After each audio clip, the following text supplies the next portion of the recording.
How's it going, everybody? So in this video I want to have a great dynamic discussion talking a little bit about dogma, talking about different gurus, different experts, different information sources, and trying to talk about how we can process all of this information and how to interpret it effectively, how to perceive all this information, process it in our minds, compile it effectively, and I guess the word would be deduce a effective kind of like overall understanding or overall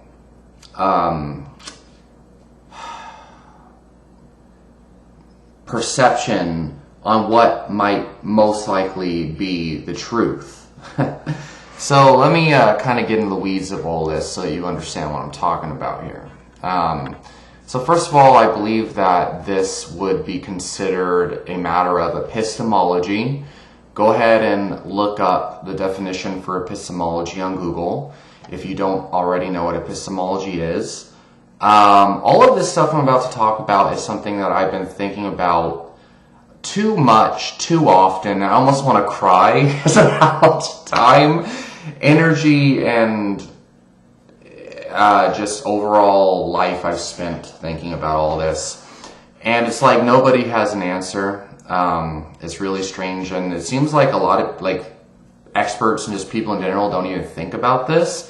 People just kind of assume their own dogma and their own paradigms are true. And so it's hard to get support for something like this, except for very specific circumstances. But being in the health space, you probably ran into this problem a lot. So essentially, here are my notes. Curb your dogma. So we got different authorities that hold different belief systems, right? Like you could have 10 PhD level experts. They're all professors of nutrition. They have PhDs in nutrition science. They have the exact same degree program, PhD and everything, although they might have gone to different schools and whatnot. But they have the same exact PhD in the same exact field, right? Same level of education, everything. But all 10 of these experts, while they have the same education level, they have completely different conclusions and beliefs from their education, from their experience, from the scientific literature that they've been exposed to. All of these people have probably published research papers before. One of these PhD in nutrition science may believe that veganism is the healthiest, plant-based diet, because veganism's not technically a diet, supposedly. Well, yeah, whatever. It's a moral standing, an ethics standing. But one expert might believe that plant-based nutrition is the healthiest diet on the planet. Another might believe a balanced omnivore diet is the healthiest, and maybe as long as you eat the right type of fats and remove the certain foods, you'll be healthy. Another one might believe it doesn't matter what the fuck you eat as long as you hit your macros and balance your calories and blah, blah, blah. And then another one might think, it's the carbs that are bad. Remove all the carbs and you'll be healthy. Another one might think carbs are only bad if your diet's high in polyunsaturated fats. If you remove the polyunsaturated fats, the carbs are fine, but base your diet on protein. And another one might think all plant foods in general are bad and you should eat only meat, right? Which used to be the only thing every nutrition expert could agree on, was that vegetables, fruits and vegetables were healthy. And now we have carnivore folks, and then we have the plant-based, low-carb folks that believe plants want to kill us. Stephen Gundry, his freaking diet is the most craziest thing, right? Provided I need to look into his work even deeper. Anyway, so the point here is, and this is a very real example, and this transcends into all fields of soft science. And we have to understand that nutrition science is a soft science. You must understand the difference between a soft science and a hard science in order for you to get anything beneficial from nutrition and health and exercise information at all. Too many people look at all of this crap and they think, it's obvious that meat is bad, or saturated fat is bad, or it's obvious that refined sugar is bad, or whatever, and they have this very black and white, basic, absolute approach that is completely anti-science and is incompatible with a effective perception of scientific evidence and how to process information. Essentially, a soft science means that there are so many variables and dynamics and moving parts to the subject being studied that you can't, it's virtually impossible to nail down absolutes. It's based entirely on evidence and the weight of the evidence, and it's an everlasting kind of like dynamic between asking questions and then getting evidence to answer those questions, but that evidence needs to be questioned further. And it's just a dance between evidence and questions and evidence and questions, and nothing is ever answered absolute. In my opinion, the closest thing to answering questions is looking at successful populations of people who are using certain protocols or eating certain foods or doing certain exercise programs or whatever, and seeing what kind of results they're getting. But there's many problems with that even. There's the problem that, for one, individual differences, which we don't even know for sure if this is true, or how this works, but supposedly genetic factors are going to influence what diet might be better for you, or how an exercise program might affect you, and things like that. Different genetic polymorphisms for nutrient conversions, like the MTHFR gene and folate and B vitamins, the APOA gene for things like cholesterol and saturated fat and heart disease, and it goes on. And then of course we have the certain observational work, like the work of Weston A. Price, and if you want to call it evidence, Pottinger's cats, where they went and they visited certain populations of people or experiment, and they looked at generations of people with different diseases who ate certain diets, and then when their diets changed over time, they saw changes generation to generation. And essentially what you see is in these generations of people, factors that we thought were purely genetic are actually changed based on nutrition. When these hunter-gatherer tribes, for example, in the work of Weston A. Price, were eating their indigenous diet, these people had robust, healthy skeletons and facial features, perfect teeth, and supposedly no heart disease and stuff, even though our testing protocols at the time were inadequate.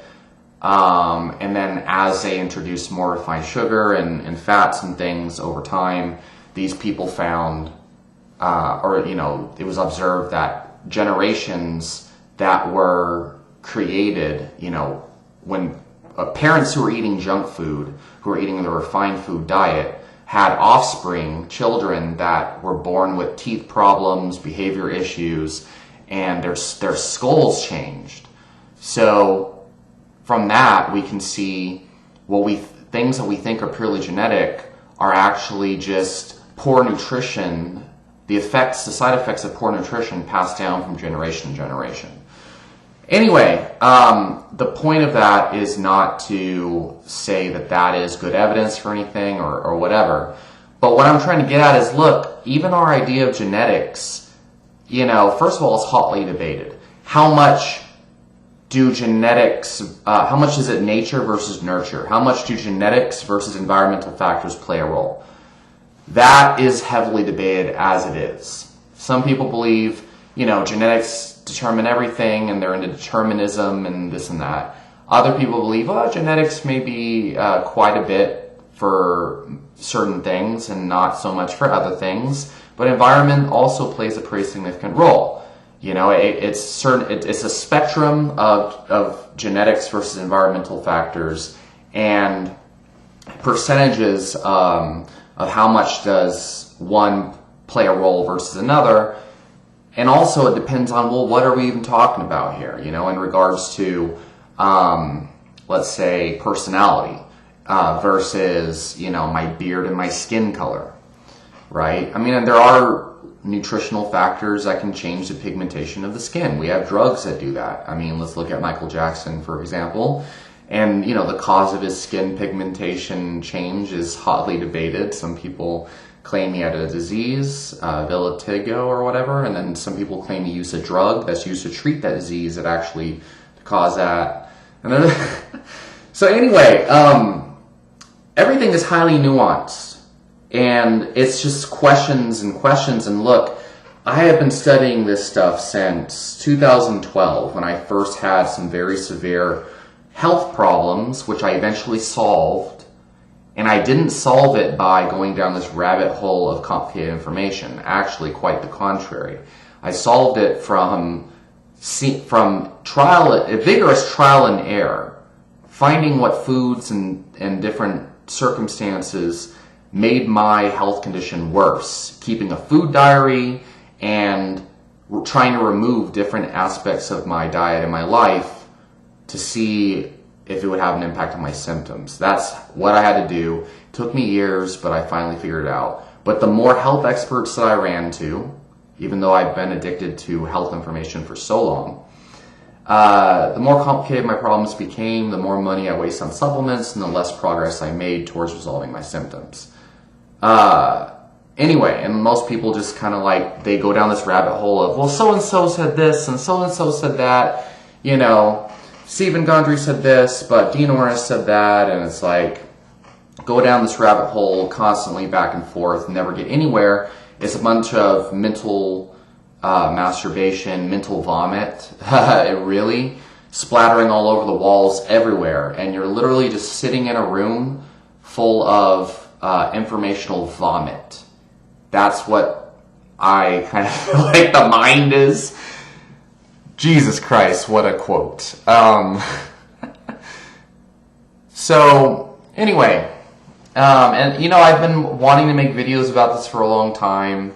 It's just so fucking hard to get all of this crap out in a coordinated way. And so that's what you're seeing here, is the very uncoordinated vomiting of the mental vomit that comes from a mind that's literally been soaking in this sea of informational vomit back and forth with all of these different health experts. And I'm not saying that there's no benefit to that. So we're going to kind of try to get to how to actually extract benefit from this. But the first thing I've already kind of said is, like, if you really are tired of all the fucking, like, oh shit, all this information's killing me, I don't know what to believe, best thing you can do is really look at join communities of people. Unfortunately, these things are getting killed off with the censoring of information. But while you still can, join groups on Facebook are really good, because you see a lot of real people that are the closest thing to verifiable anecdotes you can find. On Facebook groups, you generally view a lot of people's profiles. They have pictures of them, their family, their Thanksgiving. It lists, you know, their job and stuff, so that you can verify, hey, these are just normal people. You know, they're just sharing their experience, and they're in the same kind of conquest of information that you are. And so these Facebook groups are a good place to find lots of people's experiences on these different protocols. You know, so like the World Carnivore Tribe, I believe was started by Sean Baker. That's a good one for carnivore information. Not saying that that's the be-all, end-all, but you'll see a lot of people who reverse their autoimmune conditions on that. You know, and then you can join like vegan groups and vegan autoimmune disease groups, or it doesn't have to be any specific kind of like tribe, but I'm just saying, if you're really interested in trying to figure out like how to what actually works and the truth of all this, it's probably best to start with experiences. Look for these communities of people. So for health and stuff like that, I found Facebook groups are great. There's Reddit groups. It's just that these people are anonymous generally, and it's like lots of conversations back and forth that I can find interesting, but it's not as good quality of information as you'll get from Facebook groups. It's better to have a profile picture behind it and stuff like that. So anyway, Facebook groups I find are great. Then of course, you have supplements and biohacking and stuff like that, which you can find a lot of good information on Facebook groups. Reddit has a good kind of nootropics community and supplement community. You can also search for Longe City, I think is how you pronounce it, LONGECITY, which is, an old school forum over the last 20 years or so on the internet. That was a community, as far as I can tell, I'm not exactly sure what it is supposed to be, but I believe it's like a biohacking community. They talk about longevity, they talk about different protocols of various kinds, and I've found a lot of great information from there. For remedies for certain health issues of all different kinds, earthclinic.com is a good one, but that one's old, and it's very old and mostly anonymous. So that's a good place to start if you're just like how I was, where I had irritable bowel syndrome and psoriasis and health problems, where I was like, holy shit, I don't know what the fuck to do, spending hundreds of dollars a month on supplements and not getting anywhere. I did trial and error, but I also was running in different groups and stuff. They didn't have Facebook groups that I'm aware of at the time. I didn't know about elimination diets and carnivore diets, and at the time I thought that was quackery until I started to notice it's healed my problems. So that's a good place to go. But anyway, but scientific evidence is important too, and I'm going to kind of I'm going to get into that here in a bit. So back to my notes. Many times experts in nutrition may be in direct opposition to mainstream look. So, we have Ray Peat with fish oil. He claims fish oil is harmful and all polyunsaturated fats are bad because they cause perioxidation, which is a primary contributor to oxidative damage, free radical damage, and then the inflammation process. Claims it can cause all sorts of problems. Now, that's very contrarian, and I personally have found, the totality of scientific evidence seems to suggest, especially in actual human trials and populations of humans, that fish oil seems to be beneficial, whether it's oxidized or not. But there's a lot of debate on that. But generally, but anyway, that's an example of a expert with a PhD claim that believes fish oil is toxic, and it's in direct contrary to the mainstream. Then we have overtraining, right? And that's in strength training and athletics. So you have the vast majority of people agree that there's some kind of symptomatic syndrome that manifests as overtraining, and that it happens when you're doing particularly intense and hard exercise programs at a pretty frequent basis. You develop, problems with sleeping, problems with appetite, general achiness, but overall sense of just extreme fatigue, sometimes depression, lack of motivation, etc. And this is something that a lot of experts in the exercise science community agree it exists. Especially anecdotally, you'll find most of the coaches that actually are in the trenches coaching elite level athletes. Boris Shako is on record saying, if you believe overtraining is a myth, you obviously have never been at a national, athletic meet or whatever. Then you have people like Chad Wesley Smith and Dr. Mike Israetel, who have entire books written about scientific principles of strength training. They have videos going in depth about fatigue management and yada yada. But then you have people like barbell medicine, who are supposedly evidence-based, whatever the fuck that means, which again is heavily involved with epistemology. We'll have to talk more about that some other time. Basically, these people, who I love their information, they're two medical doctors who used to be starting strength coaches with Mark Ripito, and basically they found too many people are just doing too much of the wrong type of stress, the wrong type of work. They're grinding out, 3x5 squats on these programs, and they are not adapting to it, which creates supposedly symptoms of, so they don't believe that overtraining exists. They believe undertraining. It's undertraining, and you're just like overstressing your body with the wrong type of stress. And it's not that you're under-recovered, it's that you're undertrained, and you need to do more training submaximally with the right type of stress so that your body's adaptations increase, so your recovery increases as a result. But they flat out believe, like, if you are doing, from what I've gathered, they haven't said this specifically. They've told people who are grinding out 3x5s, every 48 hours, who feel achy, they feel exhausted, they can't sleep, their appetite goes away. They say basically that they're noceboing themselves. And that's unlikely that they're overtraining or whatever. And they keep saying, well, there's no evidence to support that. And it's like, well, they're, two people who have, very great results with their clients and with their own training. And there's some other experts that believe them, that agree with them too. But the vast majority of people have found there's something to, like when you train way too hard, whether you believe it's non-functional overreaching or whatever you want to call it, you run into this wall or whatever where you just are going, you just feel like shit. And these are not good things, and it's like, well, there's thousands of people that run into this problem, so, and it's such similar experiences, and they take a deload and they're like, oh, well, I feel better.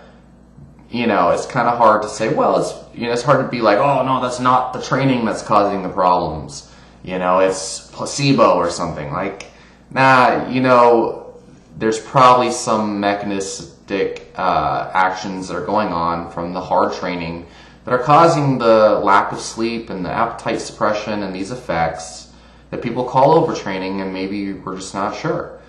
But the point here is, there's a lot of people that believe overtraining doesn't exist, or that they believe that our understanding of overtraining is wrong and this and that. And so, but the vast majority of people believe overtraining does exist. So, just like with the fish oil and repeat, just like the carnivore diet and the evidence-based nutrition crowd, right? We have, lots of doctors now who are experiencing their patients get better when they remove plant foods. And just so everyone knows, I'm not a carnivore zealot, but just hear me out. Lots of people are realizing that plant foods trigger symptoms and many different autoimmune conditions and problems we thought were just genetic, things like multiple sclerosis and fibromyalgia, Crohn's disease. People just go on a extreme elimination diet, like a carnivore diet or autoimmune paleo, and they get better. And the evidence-based nutrition crowd, like Lane Norton, they have a very similar kind of attitude towards this that barbell medicine does towards overtraining. They're like, oh, it's placebo. It's all placebo.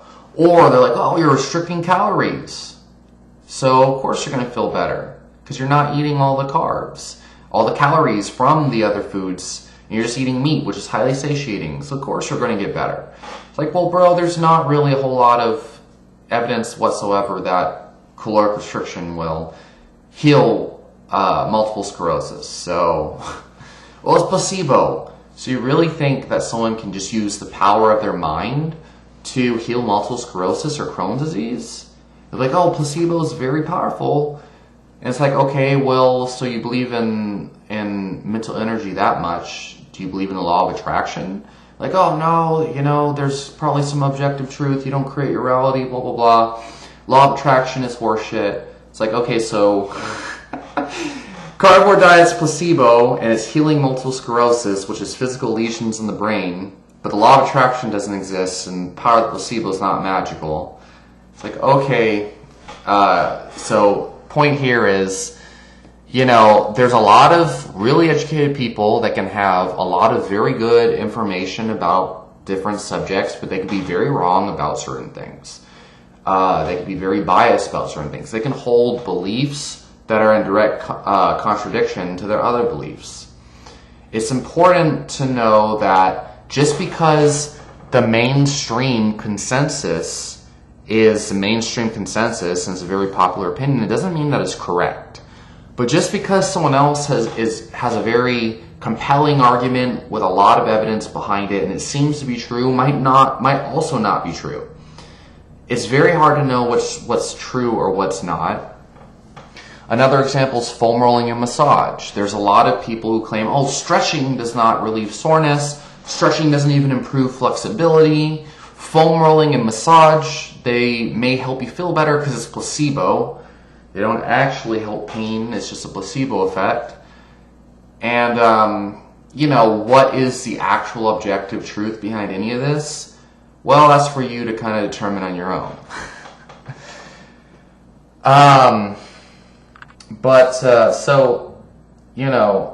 The first main major point with all of this is just that this stuff is extremely nuanced and it's a soft science for a reason. And I think the one wrong way to interpret this is to, believe that you found the truth. It's better not to be like, well, what's the truth? It's better to look at, well, what works? What is working for people, right? Like if you are trying to heal a disease, look for people who are healing their disease with different protocols. And then look to see, well, what are the potential side effects of this protocol that's helping people?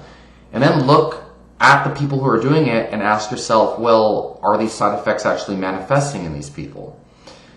And then weigh the pros versus cons, the costs versus benefits, and try it for yourself and see if it works. And also look for the mechanism of action. This is a skip that a lot of people this is a step that a lot of people skip. So first of all, with a lot of these protocols, like let's say the carnivore diet, for example, it may help a lot of people heal their autoimmune illness. But if you look for the mechanisms and you look for any potential side effects, you'll see a lot of mainstream gurus say, well, you're removing vegetables. You need fiber or your colon's going to explode from not being able to poop, which is not necessarily, doesn't seem to happen, people. You need vitamin C, you're going to get scurvy. Doesn't really seem to happen. And if it does, it seems subclinical. And it's easy to remedy that with a vitamin C supplement unless that triggers your symptoms. You have a lot of really dogmatic people who think, oh, if I take a vitamin C supplement, it's not natural. It's going to cause kidney stones or something. Or they're just like, oh, you really don't need it. If you're having scurvy symptoms, it's not scurvy. Like, bro, if you think you have scurvy, try a vitamin C supplement. Don't kill yourself with Dogma. But the point is, look for potential side effects and then notice, well, in these people, it doesn't seem to be manifesting. So still be watching out for the side effects to manifest as you do the protocol, just to be smart. But don't think just because someone says you need fiber, because they're following the mainstream paradigm, that you actually will need it. But if you start to be like, oh, I'm having problems, maybe there's other things you've overlooked, like salt intake or whatever, maybe you really would do better with fiber. Maybe try it out. So it's like assessing all this information and just being aware of it all and being open to it all and trying something that works for a lot of people and then tweaking it as you go along. Maybe it doesn't work for you. And if it doesn't work for you, well, you've figured that part out. Try something else that you see working for a lot of people.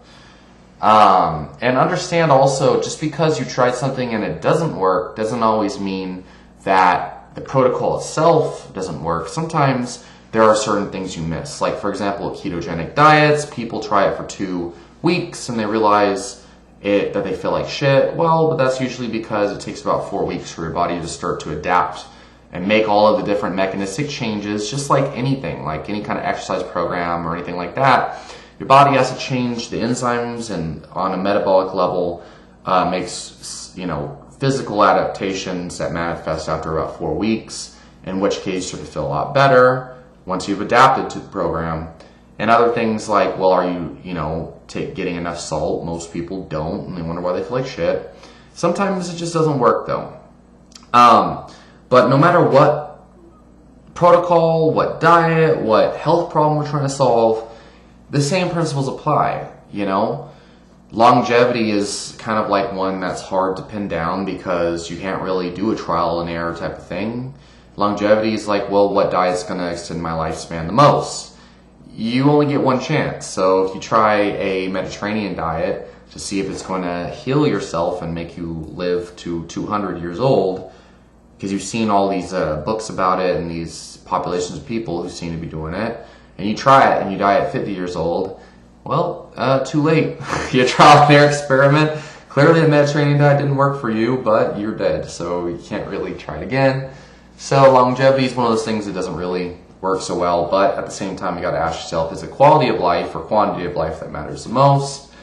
And that's one of those things you got to take a really logical approach and have faith in.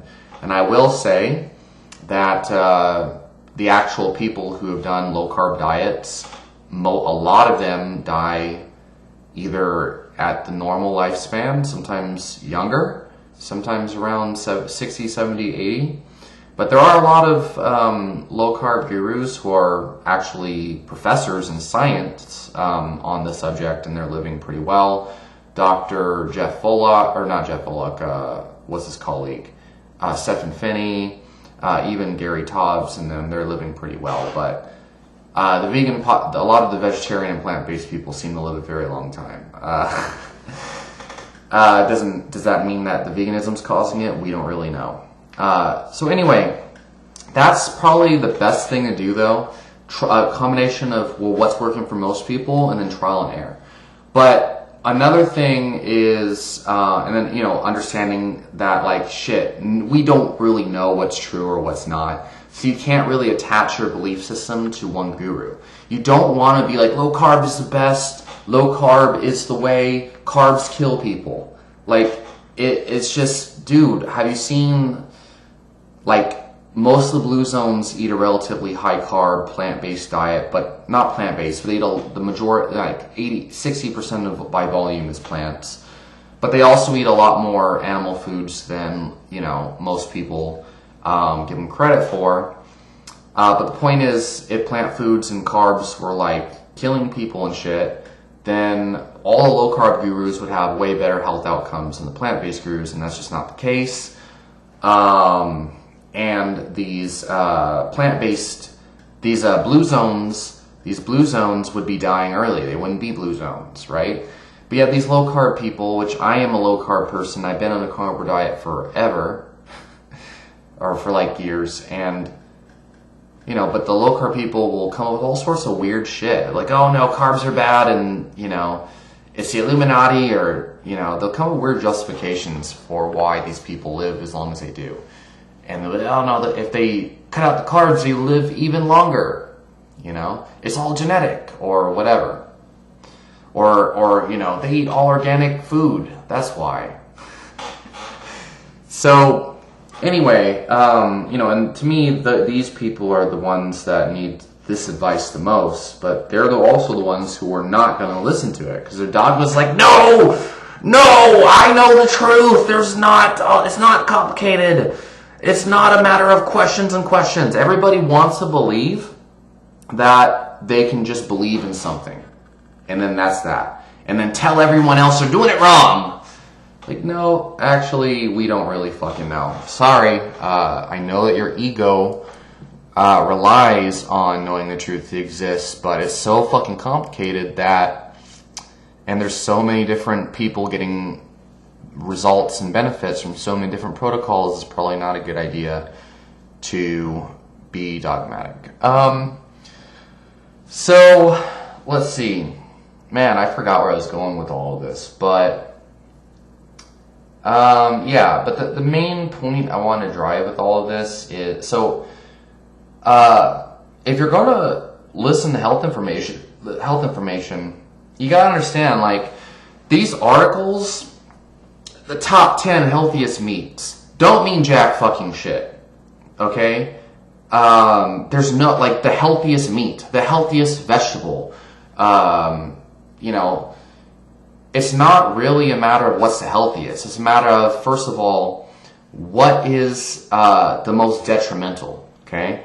So, man, this is even more complicated. We're going to have to make a separate video talking about this topic, but reductionism, talking about, you know, whatever. So healthiest fats, yeah, that would make some sense. Healthiest meats, not really. Healthiest plants, I mean, well, if you eat a deadly nightshade vegetable, it'll kill you. If you eat a tomato, if you have an intolerance to it, it can hurt you, but it's not necessarily deadly.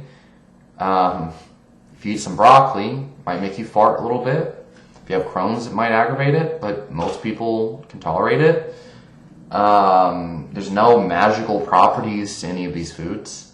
But you'll find a lot of these articles that kind of like make it seem like, oh, what's the healthiest meat? What's the healthiest vegetable? Like, there's a lot to think about, a lot to talk about. There's magic, the most magical vegetable. Like, no, the most magical meat.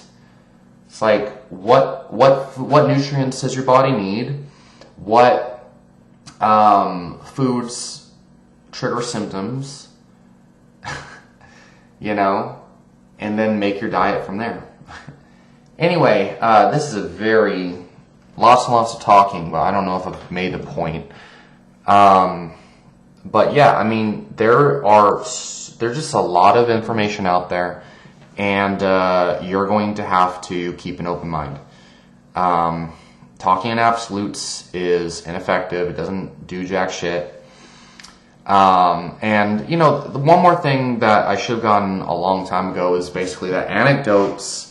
So the problem with anecdotes. So let's say there's a bunch of people healing cancer with a diet, right? Like Dr. Sebi, you know, I healed, you know, all these people from all these diseases. Look, you know, then he says, oh, it's because the body's alkaline and these things made it alkaline. It's one thing to get good results using a certain protocol. It's another thing to jump to the mechanisms of why it worked. So anecdotes are good about figuring out what protocols are working for people, but not so much for mechanisms of why they work. Science is great for looking at the successful protocols of people, places, and things, and then trying to isolate different variables and patterns and figure out, well, why is it working? So this is a disconnect, I think, that's happening with the evidence-based community, is they're trying to use population data, cohort studies, and even intervention trials to figure out to try to guide the best practices, what diets in these studies are supposed to be healthiest, and blah, blah, blah. But a better thing to do, but that's fine in everything, especially in regards to pharmaceuticals, especially in emergency situations, especially if it's interventional in nature. But it's better to look at these thousands of people who healed themselves from Crohn's disease using a carnivore diet, right? Or whatever.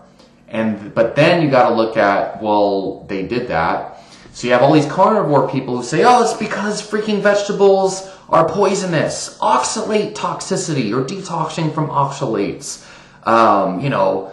Stephen Gundry will say, nightshade vegetables destroy the lining of your intestine because of the capsicum polyphenol, or the lectin or whatever. Or like spinach. Garlic is toxic, right? It's neurotoxic. So those are the things you want to be very careful of. And instead, you want to look at common sense, look at, well, what's the most likely and simplest kind of explanation for it, and use evidence to try to rule that out. Obviously, these vegetables couldn't be toxic or, and whatnot, because if they were, you wouldn't see all these people eat the most of it having the best health outcomes. Doesn't mean these foods are magical or healthy, or that these foods cause better health outcomes. It just means, well, it's unlikely that these foods are necessarily like toxic or poisonous or whatever. Using mechanistic data to try to figure out what's going on the cellular level and blah, blah, blah. Trying to explain it through mechanistic data. Maybe the fiber and something to do with killing off gut microbiome from antibiotics typically will trigger a cascade of these symptoms people experience. And then when you consume these foods, you just don't have the bacteria in your intestine that is necessary to break it down. Some people report after a long weaning on period of fiber that their digestive system can tolerate more and more because it builds up the bacterial population to actually increase the digestion of these foods, whatever. But just claiming that they're toxic or whatever it is based on anecdotes is very, very lazy. So, yeah, looking at successful protocols from people's experiences is great. Using science and all these other sources that we have to figure out, well, why is that the case is good. Being open-minded when we're figuring out mechanisms is important. It's not good to just be like, oh, this shit's toxic and whatever. Or, in the case of Dr. CB and whatnot, oh, the body's alkaline, right? And I've heard people say that weight gain is caused by toxins in your food and crap like that. And that's obviously not the case. The majority of these fat loss gurus and bodybuilders and whatnot are pumping their body full of artificial sweeteners and anabolic drugs and all these things, whatever. Not to say any of those are necessarily toxic, so to speak, but I'm just saying, you hear a lot of, weird things from people. Like, oh, yeah, when I ate a all-organic Whole Foods diet, I just started losing weight like nothing. Like, yeah, you're eating all these super fibrous foods that are low in calories, of course. They're like, no, but it's because I got rid of the pesticides. And now I'm eating organic, and that's why I lost weight. It's like, no, that's probably not true. You're probably just eating less calories. Or oh, I went on a low carb diet, and it is true. I've noticed the more saturated fat I eat on a keto diet, the leaner I get. But I don't tell people that saturated fat, has magical fat burning effects because I don't know if that's the case. I just know, well, there seems like I just lose a shit ton of weight on the scale and I get leaner with the more butter I eat for some reason. I don't know why. But you have these people out there saying, oh, buy my fire starter supplement. Freaking saturated fat accelerates metabolism and caloric burn and this and that. If you go low carb, you can eat as much fat as you want and still lose weight. And it's like, no, lots of people don't have that experience at all. And they sometimes gain weight on low carb diets. And there could be other reasons for that. So, yeah, it's one thing to be like, well, low carb diets work for a lot of people. It's another thing to say, well, it's because carbs cause fat gain or whatever. Magical fat burning properties of keto, and just like Dr. CB healing all these people supposedly. Is it because the body's alkaline? Well, according to basic human physiology, your blood alkalinity doesn't really change very much based on what you eat. Your urine pH will change, and the body is not one pH. The blood changes, and that might be what these people really mean. Most of these people just parrot Dr. CB. The body's alkaline. No, my stomach acid better not be alkaline, or I'm going to have a serious case of candida and not be able to digest animal protein. Thank you very much. And if you were in an acidic state, like these people say, you would be on a one-way ticket to the emergency room because metabolic acidosis is a severely devastating health condition. It's a medical crisis. But the thing is, there's something known as autophagy, where the cells of the body start to recycle itself. I've seen that people who do intermittent fasting, people who do calorically restricted low-carb diets, especially combined with intermittent fasting, and people who do these, like, you know, raw, vegan, alkaline diets where they're eating nothing but greens, these people seem to be able... There's a lot of people who heal the C word, cancer, so I don't get freaking blocked by YouTube, but basically, lots of people heal that disease using these protocols. And I think the reason why it, is autophagy. The body's basically eating itself, creating apoptosis. And it also upregulates glutathione production because you're putting your body in a severely stressed state. You create a hormetic response, which there's so much research out there, not anything like interventional that I'm aware of on the actual disease itself. But there's a lot of evidence and even way more people's experiences on many different forms of autophagic approaches. Intermittent fasting, low-carb diets, low-protein diets, the work of Walter Longo. Anything that seems to induce autophagy seems to help heal that condition. So is it really that Dr. Sebi and the alkaline diet put your body in an alkaline state and cancer can't survive an alkaline environment? Or is it that your body's in a severely energy-depleted state, severely calorically restricted, you're not giving your body the protein it needs, so it's literally breaking down all of its tissues in order to survive, including cancer cells, and therefore, boom. That is what I think is actually happening. So, anecdotes are not good for understanding mechanisms, but they're pretty good for figuring out, what's actually working. It's kind of stupid to think, oh shit, all these thousands of people are experiencing a certain thing. It's all placebo. No, probably not. There's probably something to it. That to me is it's just not beneficial. It's all placebo! Yeah, okay. So anyway, I might do a part 2, make this a little bit more simple. Let me know if you guys watch this whole thing. Please, because I feel often that these types of videos are the most important, but who the fuck has an attention span that'll last this long? If your attention span lasted this long, I would love to know there's humans on this planet that have an attention span with this much strength. Okay?